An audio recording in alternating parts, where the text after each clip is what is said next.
parler assez. C'est un vrai problème. Et dans une période post-prandium, j'ai déjà appris que vous pouvez parler en latin, donc ça va. Je me suis dit que ça pouvait m'aider également. Alors, aujourd'hui, je vais essayer de vous parler de Bertrand d'Argentré et de ses livres. Et pour ce faire, et pour faire honneur à l'élément de droit de l'assistance, j'ai fait un plan en deux parties, qui est controversé pour l'historien. Donc, d'abord, je vais vous parler de la bibliothèque proprement dite, telle qu'on la connaît, et pourquoi on la connaît. Puis, dans la deuxième partie, je vais essayer d'expliquer comment il a pu trouver ces livres et comment il y a eu accès. Donc, commençons déjà par la bibliothèque de Bertrand d'Argentré. Alors, la bibliothèque de Bertrand d'Argentré est connue surtout grâce à un catalogue qu'il a lui-même fait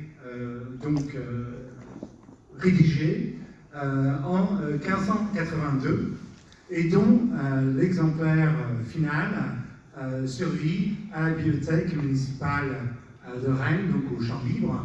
C'est un document relativement imposant, d'une taille, une folio, avec une reliure travaillée en chamois retourné, et également avec un travail, comme vous le voyez, relativement réfléchi, de mise en page, de présentation, etc. C'est une bibliothèque surtout qui est imposante de par le nombre de titres qu'elle offre. Cette bibliothèque aurait été constituée de plus de 2900 titres, ce qui en fait la plus grande bibliothèque privée pour laquelle on ait un inventaire au XVIe siècle. C'est-à-dire donc que c'est une bibliothèque de premier plan national, voire international dans sa taille. C'est aussi une collection intéressante parce qu'elle montre ce à quoi s'intéressait, au moins en acquisition, Bertrand d'Argentré. D'abord, linguistiquement, c'est une collection fortement latine, plus de 80% des titres sont en latin, mais dans le reste des titres, il y a beaucoup de grec, plus de 160 titres en grec, ce qui montre, pour quelqu'un né en 1519, vraiment, dans une ville provinciale, vraiment une connaissance grecque réelle. Bon, il y a aussi 4 livres en hébreu, mais c'est des livres de grammaire hébraïque, ça ne montre pas forcément une connaissance de l'hébreu.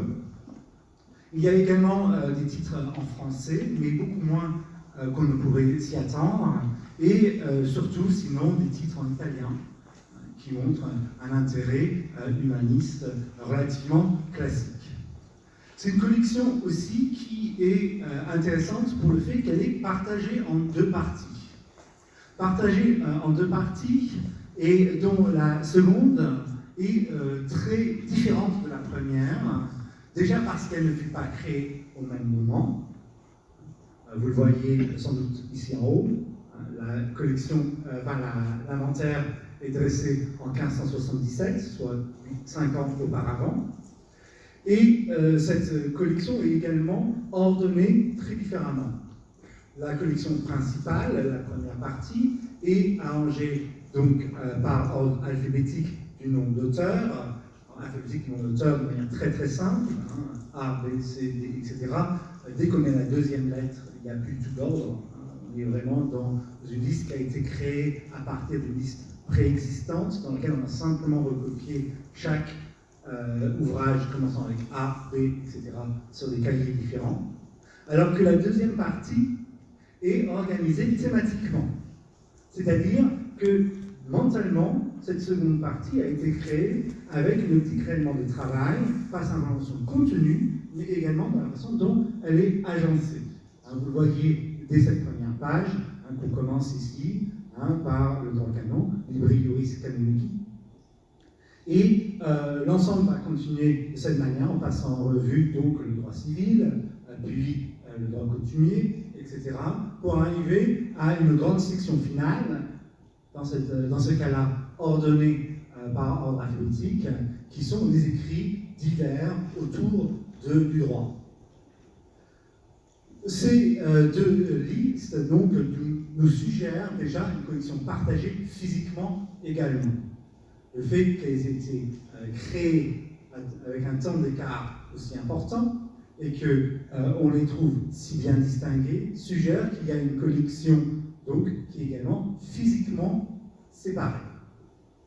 Collection physiquement séparée, mais dont les deux morceaux semblent se trouver à Rennes, on y reviendra tout à l'heure, ce qui n'exclut pas qu'il y ait une troisième partie de la collection qui ne soit pas dans cet inventaire, on va y revenir, et qui soit donc en dehors de Rennes, donc dans sa résidence externe.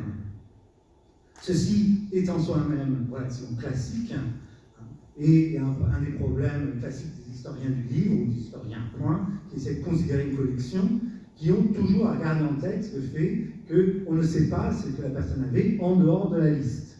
Le cas classique, c'est Saint-Simon, dont pendant des années on pensait qu'il y avait 2 puis 3 morceaux de collection, maintenant on sait qu'il y en avait 5, dans 5 endroits différents, et donc à chaque fois on a dû réécrire ce qu'on pensait que Saint-Simon ne connaissait pas. Donc évidemment, il ne faut pas partir avec cet a priori-là. Ce genre de liste, il faut les prendre pour des éléments positifs, dans le sens où on sait qu'il avait ce livre plutôt que l'idée qu'il ne l'avait pas. Ceci est d'autant plus vrai que l'organisation de ce type de titre, en général, est faite à partir du livre lui-même, et donc part de l'inscription du premier ouvrage dans un livre. Or, au sein d'un même volume, il peut y avoir 2, 3 livres reliés ensemble, et souvent ces ouvrages ne sont pas dans les inventaires. Alors, c'est une liste qui est intéressante, qui n'a certainement pas été composée par d'Argentré lui-même. On peut vérifier ça simplement donc, en regardant la façon dont tout a été agencé. C'est une collection clairement recopiée sur une liste précédente, et vous voyez très travaillée au niveau donc supérieur. Et ce niveau supérieur, si on s'en rapproche, on voit un vrai travail de mise en page pour renvoyer vers des images donc, de livres imprimés avec des vitrines qui sont évidemment donc, basées sur des vitrines imprimées plutôt que des vitrines donc, enluminées. On a des éléments comme les armes, le monogramme et le cadre donc, qui montrent que c'est un livre qui n'est pas fait pour rester simplement sur un rayon de bibliothèque comme inventaire d'utilité, mais réellement quelque chose qui est à partager. C'est ce qu'on montre aux gens, sinon on n'aurait pas passé autant de temps à préparer l'ensemble. Ceci est d'autant plus vrai qu'il correspond exactement à une mentalité de l'époque. Les humanistes écrivent encore et encore que les bibliothèques privées sont à partager. Et ça se retrouve sur les livres souvent eux-mêmes, lorsqu'on écrit que ce livre m'appartient, puis est amicorum, et ami. L'idée étant que chaque livre n'est pas une possession privée, mais quelque chose qu'on partage. Et c'est dans aucun doute donc ce à quoi servait la collection d'Argentré, qui n'était pas simplement privée, mais réellement partagée à Rennes entre tous les gens qui en avaient besoin. Un document qui est conservé ici vient renforcer cette idée. C'est un document fait à la fin de la vie de Bertrand d'Argentré, lorsque l'on est en train de descendre dans les problèmes de la Ligue, il fuit de la ville. À ce moment-là, évidemment, sa bibliothèque reste sur place. Et là, évidemment, il commence à paniquer par rapport à ce qui va se passer avec cette collection. D'autant plus que dans la ville, il y a le marquis d'Assarac, qui est un grand bibliophile, et qui lorgne très clairement sur la collection, dans le texte. En particulier, il va empêcher que le marquis d'Assarac accède à la bibliothèque. Et donc, il demande que la bibliothèque soit mise sous scellé pour empêcher que les gens viennent prendre des livres et repartir avec, comme il n'est pas là, ou que les gens qui l'entourent ne sont pas là, pour vérifier l'accès aux livres. Et il le dit particulièrement dès le début, ici. Pourquoi? Parce que sa bibliothèque est tant pour lui que pour le public. C'est-à-dire qu'on ne conçoit pas sa bibliothèque comme un élément donc fermé, mais quelque chose qui est réellement ouvert à la lecture plus large. J'attire par ailleurs en anecdote d'une certaine façon les gens à la date du 16 février 1590, qui attire l'attention à donc la requête présentée à Issel par maître Bertrand d'Argentré. Il n'y a pas de feu dans cette présentation. Bertrand d'Argentré, selon toutes les sources qui ont été citées dans ce colloque, est déjà mort. Est-ce que c'est une erreur de saisie? Est-ce que c'est une demande qui est faite pour lui par quelqu'un d'autre sans savoir qu'il était mort? Je vous laisse, ou est-ce que c'est un zombie? Je vous laisse spéculer sur cette question. Toujours est-il que la date pose évidemment problème. Cette bibliothèque, elle est intéressante par ce que nous dit le catalogue et la façon dont elle a été rédigée. Déjà, vous remarquerez que les descriptions sont très approximatives. Ce ne sont pas des descriptions qu'on pourrait dire bibliographiquement intéressantes, mais des descriptions qui sont faites simplement pour indiquer le contenu des textes. Vous avez des éléments tellement simples qu'on n'indique pas s'ils sont imprimés ou manuscrits, et dans certains cas, eh bien, il est clair que ces textes étaient manuscrits. C'est une mauvaise slide pour ça, pardon, c'est celui-ci. Donc, avec l'argopier, on met avec session d'état, des états. Si on revient à celui d'avant, qui était censé être la langue, je suis désolé, j'ai inversé les deux photos, vous voyez aussi que les langues sont indiquées d'une manière très approximative, c'est-à-dire qu'on met le titre en latin, et après, on met l'indication de langue qui suit, en grec. Et ça, on le retrouve également pour l'italien. Ça suggère bien que cette liste n'est pas faite par Bertrand d'Argentré lui-même, ni quelqu'un qui comprenait le grec ou l'italien, mais qui savait simplement saisir des titres en latin.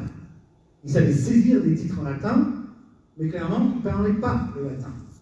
Régulièrement, on a des phrases qui n'ont aucun sens en latin qui sont recopiées, qui sont clairement des erreurs de recopiage. Pour preuve, les prébata, pour poemata, et ici, des corrections qui ont été apportées. Ici, on a Hippocrates latiné coratio pour coronario. Simplement, des problèmes de recopiage, mais des problèmes qu'on n'aurait pas si le scribe était latiniste. Et donc, évidemment, ça ne peut pas être Argentré lui-même, vu que Argentré écrit presque mieux en latin qu'en français. C'est un point de vue personnel. Alors, cette grande collection est extraordinaire, elle est fascinante, et j'ai écrit un article dessus, comme il a été souligné. Donc, je ne voulais pas m'apesantir outre mesure uniquement sur cet élément, mais également vous apporter du nouveau. Et ce nouveau tourne autour de comment Argentré a réussi à amasser cette collection. Cette question est importante parce qu'elle parle de l'accès au livre pour un collectionneur, pour quelqu'un qui veut acheter et découvrir des livres pendant cette période. Or, l'accès au livre a trop souvent été mis en analogie à la production imprimée. Les gens ont pu écrire que la culture humaniste en Bretagne était faible. Pour preuve, on n'imprimait pas beaucoup. Logique évidemment défaillante. C'est pas parce qu'aujourd'hui on imprime quasiment pas du tout à Paris et qu'on imprime énormément à Mayenne qu'à Mayenne on réfléchit plus qu'à Paris. Enfin, je vais juger. Donc la même logique s'applique à la Bretagne, qui en effet commence relativement tard à imprimer. De manière sérieuse. Il y a des incunables. Le premier livre imprimé à Rennes, c'est une coutume faite par Pierre Belsculet, un imprimeur qui va aller s'installer à Poitiers, et une figure plutôt intéressante qui s'appelle Josse. J'ai des théories, mais ce n'est pas en droit pour les développer, mais néanmoins quelqu'un qui est relativement obscur.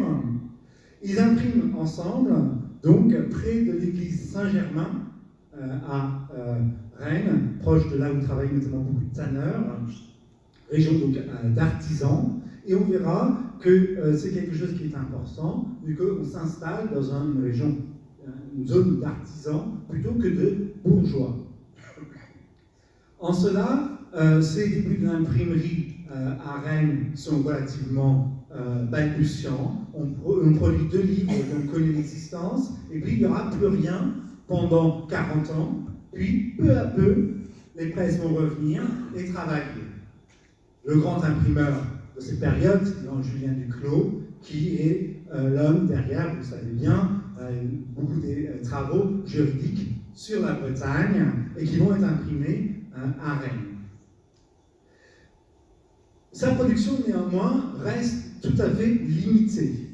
On est dans une production qui est typique d'une province, beaucoup de livres à usage local, beaucoup de livres qui ont un intérêt qui ne dépassera pas énormément les frontières de sa province. Et en ça, c'est relativement normal, puisqu'on retrouve la même chose ailleurs, et la plupart des livres sont produits ici, en Europe, même dans le monde. Dans ce carré, vous avez 80% de toute la production au XVe et au XVIe siècle. Si on regarde plus précisément les centres d'impression, on voit bien que la Bretagne fait relativement pâle figure par rapport aux centres de production principaux en Europe. En revanche, ce qu'on voit de manière très appuyée, c'est que dans toutes ces régions qui n'ont pas forcément beaucoup d'imprimés, on a des libraires. C'est-à-dire qu'on vend les livres qu'on produit ailleurs. L'imprimé est en fin de compte quelque chose qui se spécialise très rapidement dans ces centres de production et qui ont des systèmes de distribution très développés et qui permettent à plein de petits endroits d'avoir leur propre accès aux livres. Si on regarde juste la Bretagne, on voit l'importance de Rennes et de Nantes comme lieu de vente, mais même des endroits comme Morlaix sont relativement bien fournis. Pour l'exemple, dans les années 1580 à Morlaix, il y a 3 libraires, enfin 3 librairies donc, qui vendent des livres, c'est plus qu'aujourd'hui. Donc l'accès aux livres est relativement important. Alors, dans ce cas de figure, on imagine bien que l'accès aux livres est relativement facile, vu qu'avec beaucoup de libraires, eh bien, on vend surtout des livres fabriqués ailleurs, qui sont importés en Bretagne.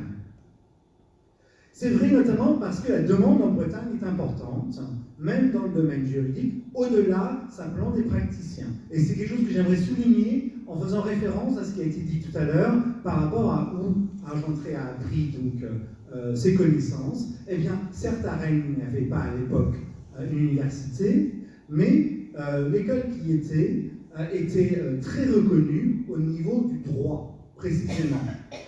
Et donc l'auteur local, donc Nicolas de Bast, local parce qu'il vit à Rennes, il vient de Poitou, écrit qu'à Rennes, on pouvait étudier en droit comme en quelque université, joint qu'il y avait un très excellent et grave parlement. Il y a donc un marché très important pour ces livres qui va favoriser le développement des libraires. Et ce développement des libraires qui est favorisé, eh bien, elle se situe précisément autour du marché le plus porteur. Bon, ça, c'est le plan de Rennes tel qu'on le connaît pour 1616. Si on la schématise et on la regarde ainsi, eh bien, on peut essayer de voir le mouvement qui s'est opéré entre ce qu'on a vu au début, l'arrivée des presses, donc place Saint-Germain, et la position où on va trouver la vaste majorité des libraires à Rennes, qui est où? Eh bien, qui est à la porte Saint-Michel. C'est-à-dire, géographiquement, loin de la production de livres, ce qui en soit même pas excessivement surprenant, et encore moins surprenant, juste à côté de la cour de Rennes. Les deux cours étant situées juste derrière les adresses des libraires.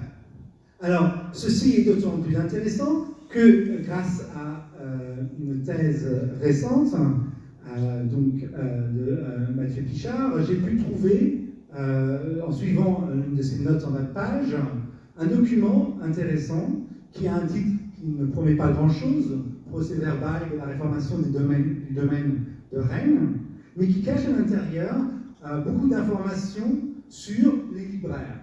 Parce que en refaisant donc la réformation du domaine, ils se sont rendus compte qu'autour des cours s'étaient développés ce qu'ils appellent des boutiques et des cabarets qui n'avaient aucune inscription sérieuse dans, dans le domaine, qui ne payaient pas de droits, etc.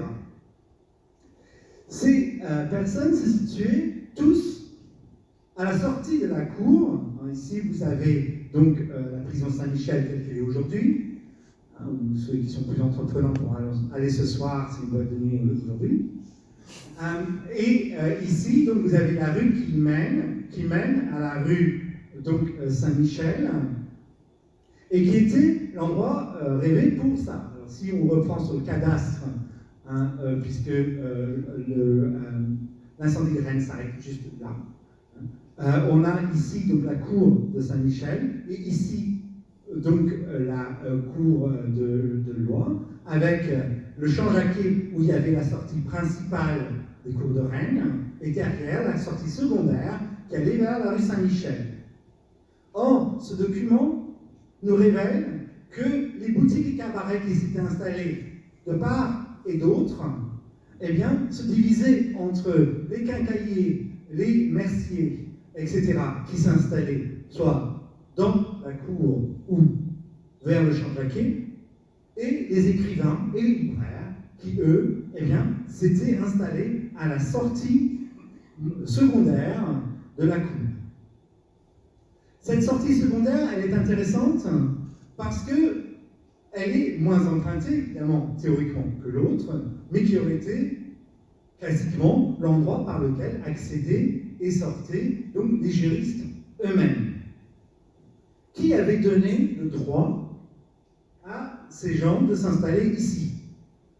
Eh bien, la réponse, vous l'avez deviné, c'est le sénéchal.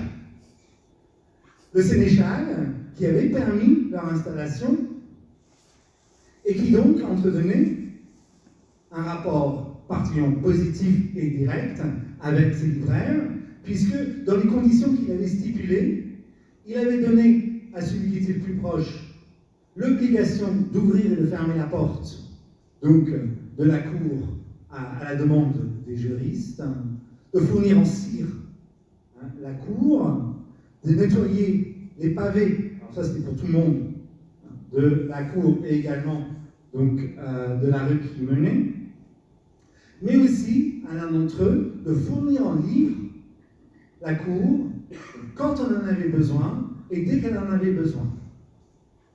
Cette stipulation donc montre que leur statut ambigu était toléré en grande partie par ce qu'ils apportaient eux-mêmes donc à la cour. Et on indique très clairement qu'on ne va pas permettre que dans ces lieux s'installe quelqu'un de vil métier.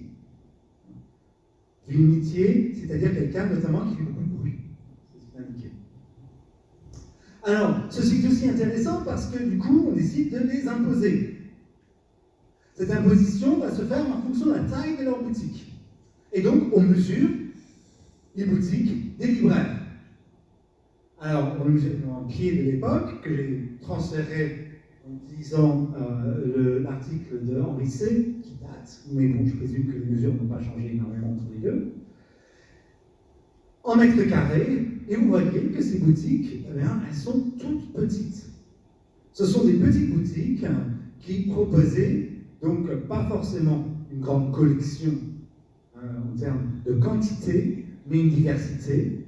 On remarque aussi qu'on avait quand même 6 libraires différents, tous au même endroit, à la sortie de la cour.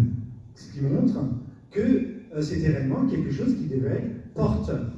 On remarque aussi sur cette liste des gens comme Pierre Lebray ou Bertrand Jochot, qui sont connus pour leurs éditions de textes donc juridiques, donc qui offraient également cet élément-là.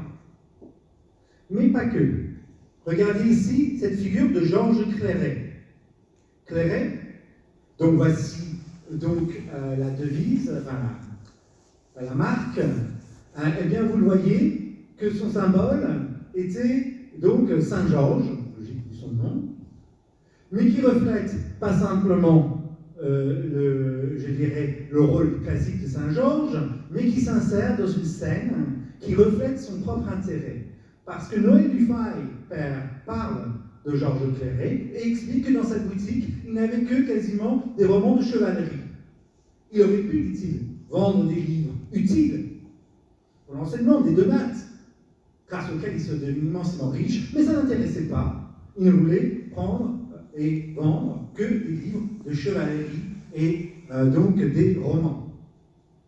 On a ici donc quelqu'un qui est situé là, non pas simplement pour fournir un livre juridique, mais également pour fournir l'autre moitié de la bibliothèque de Bertrand d'Argentré. Alors, tout ceci, évidemment, nous montre la facilité avec laquelle Bertrand d'Argentré aurait accès à ces livres, mais aussi nous fait réfléchir à comment il a constitué ce fonds. Parce que, je vous l'ai dit, Jochaux avait comme rôle de fournir les livres dont avait besoin la cour de Rennes. Cette formulation est intéressante parce qu'elle me fait penser à un autre cas, situé pas loin d'ici, à Nantes, qui est le cas de Pierre Le Gallot, archidiacre de Nantes, qui, à sa mort, laisse une collection énorme à la ville, qui va finir par la vendre. C'est une longue histoire, on n'a pas le temps. Mais qui est intéressante parce que l'archidiacre a eu cette collection comment? Eh bien, en vérifiant les livres chez les libraires qui étaient censés déterminer s'ils étaient hérétiques ou non. Eh bien, par exemple, on peut se demander à quel point c'est en demandant à des libraires comme Jochaux de fournir des livres que Bertrand d'Argentré lui-même n'a pas pu amasser une partie de la collection. C'est une idée, plutôt que réellement prouvée, mais qui explique bien cette proximité maintenue entre Bertrand d'Argentré et les vendeurs de livres, et qui montre bien comment, même dans une ville provinciale, bien quelqu'un comme Bertrand d'Argentré pouvait amasser très rapidement une collection qui pouvait rivaliser avec les meilleurs du royaume. Merci beaucoup.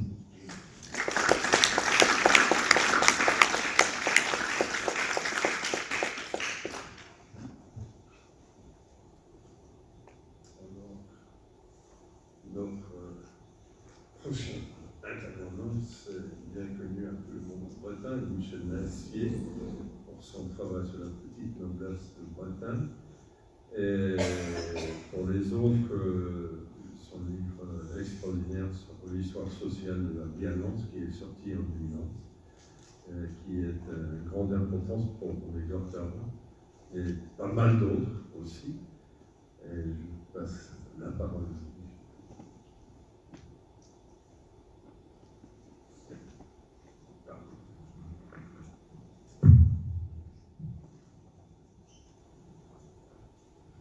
Merci, Monsieur le Président, chers collègues, cher James. Bien, merci aux organisateurs de me donner la parole sur Bertrand d'Argentré, comme si je savais quelque chose sur le sujet. Vous voyez que j'ai changé le titre de cette communication. La chronologie chez d'Argentré, historien, la crise de l'hiver 1489. Le résumé que vous avez eu est conforme à la communication telle que je vais la faire. En la préparant ces jours derniers, je me suis aperçu que le titre